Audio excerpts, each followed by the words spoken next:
My name's Tori Frank. I'm a prevention specialist for youth and young adults, and I've been with KANA for almost a year now.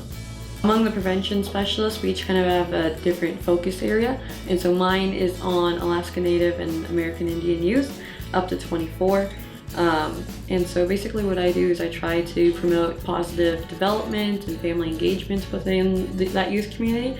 So not only by focusing on them, but also by focusing in on their parents, their communities, their schoolmates and such. So we'll do a couple of different things to kind of achieve that goal. So we might do educations and trainings for teachers or for staff and providers and such like that, usually evidence-based intervention or critical thinking building trainings.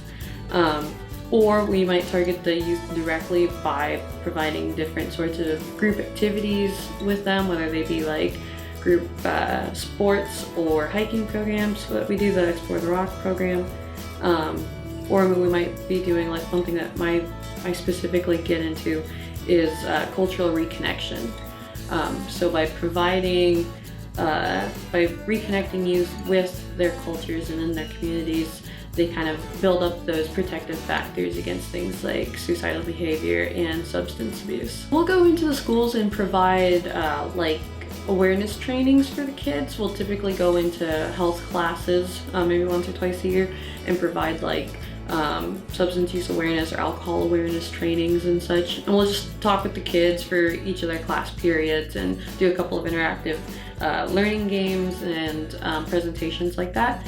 But where the cultural part comes in is more along the lines of we'll go out and kind of partner with the village-based communities and a lot of times with their school to provide like cultural camps and cultural weeks or workshops.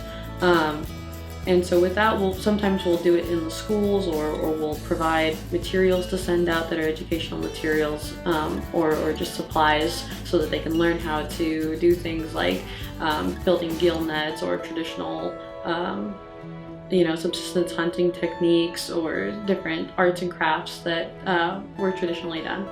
So that's kind of where that comes into play with the schools out in the villages.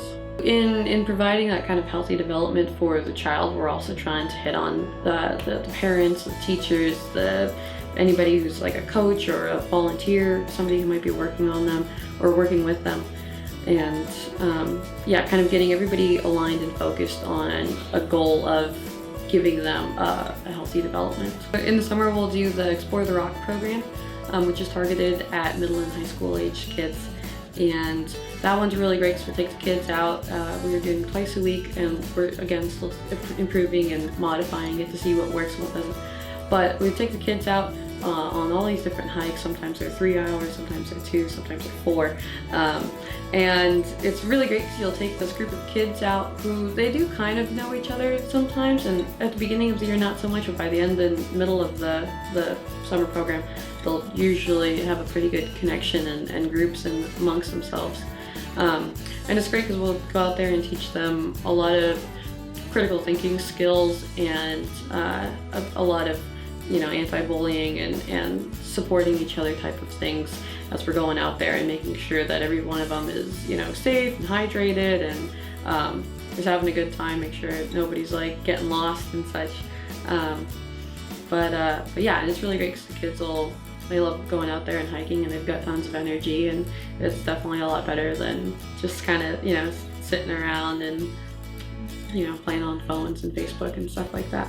I guess one of the more challenging things of it, aside from just the logistics of reaching out to the communities and planning these events and also being able to perform them on the days that you specified due to weather or those sorts of delays, especially out in the rural communities.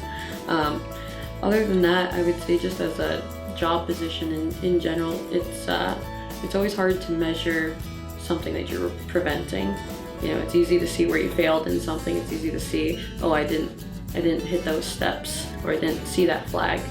So that's kind of one of the challenges, but it is definitely really rewarding when you are able to make these, great friends and connections with these kids, and they'll see you in the store and be like, oh, hey, Miss Tori, how's it going? I can't wait to play that card game with you again, or oh, I remember you from camp, and they're so excited. And I mean, you can't go anywhere around town without somebody being like, oh, hey, Miss Tori, and it's really fun. It definitely makes you smile. And so yeah, that's definitely one of my favorite parts of it. Like I said, I've been with KANA a year, and I've only been in Kodiak about a year and 6 months. I'm originally from Fairbanks. So coming here, I didn't have a family or friends down here. And so when I started working here with KANA, it was really nice because the prevention team here is like phenomenal amount of you know, people my age, and they're kind of interested in hitting the same life mile markers as I. And it's been really cool being able to talk with them and collaborate on what we're doing to do all these things, such as hiking programs and village travel and art shows and everything else. So yeah, so that's been one of my favorite parts, is I feel really lucky to be a part of this team in particular.